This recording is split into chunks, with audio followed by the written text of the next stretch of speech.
Hey guys, today I just wanted to share a quick video about these anti-fog goggles you can get on Amazon for a pretty reasonable price. I think these were in the $30 range.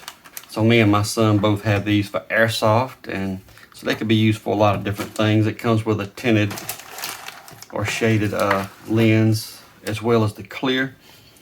And they actually do work well. They just got the little fan in there so it stops a lot of the fogging issues, or at least slows a lot of it down.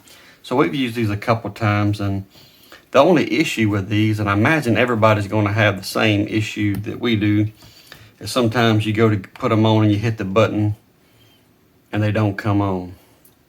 So it come on fine that time. I kind of know to push on the case. I heard the battery click, so the battery wasn't all the way in there. You have easy access with the battery holder, but a lot of times you'll notice that this battery has popped out. Either this one or the positive on the other one has popped up a little bit, because there's nothing really rigid holding the battery in. So sometimes it makes contact, and even though that's good that it just showed coming on twice, it is an electronic module. So what's going to happen, even if it comes on and it's popped up, it's going to lose connection and cut off on you. You're not going to know it. So the best way to keep your glasses from fogging, of course, is to keep that fan turning the whole time you're wearing it. So typically you would, check your battery voltage, or get your battery tester right and just check and make sure your batteries are good.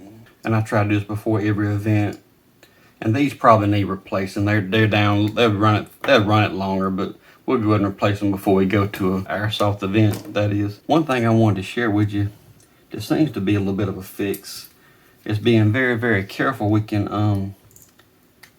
just take that plate. I happen to have these little flat pliers. Any pliers will work, but these do a pretty good job.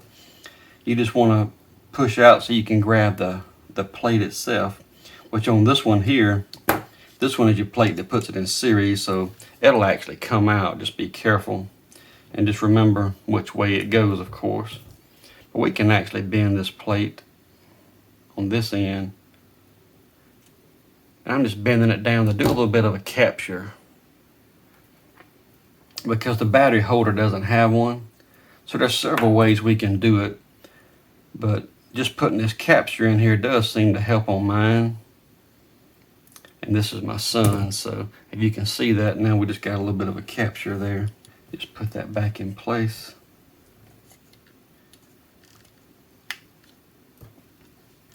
And now when it goes in, it actually won't let that pop up so easily. And as far as I know, the negative with that spring still makes good contact. On this other side, we just have to be a little more careful, because they have put some hot glue in here and they have soldered, so we don't want to mess with that solder joint.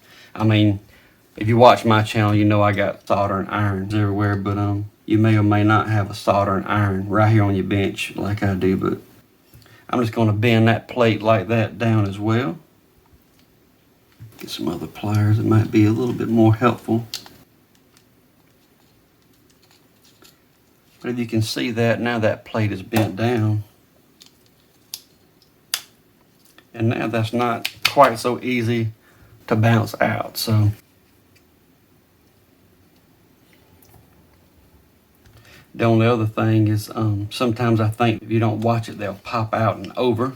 So it might even not hurt to have some foam or something in between these to keep them from moving around so much. But I've given this a try on mine, and it actually worked pretty well. And this is my son, so I watch his do the same thing. Sometimes you just don't know that they cut off on you, and sometimes they don't want to come on even though you have fresh cells in. I hope this actually works for you as well, because they are good goggles, just has a little bit of a connection issue. So if you like that little quick fix tip today, please like, share, subscribe, and thanks for watching.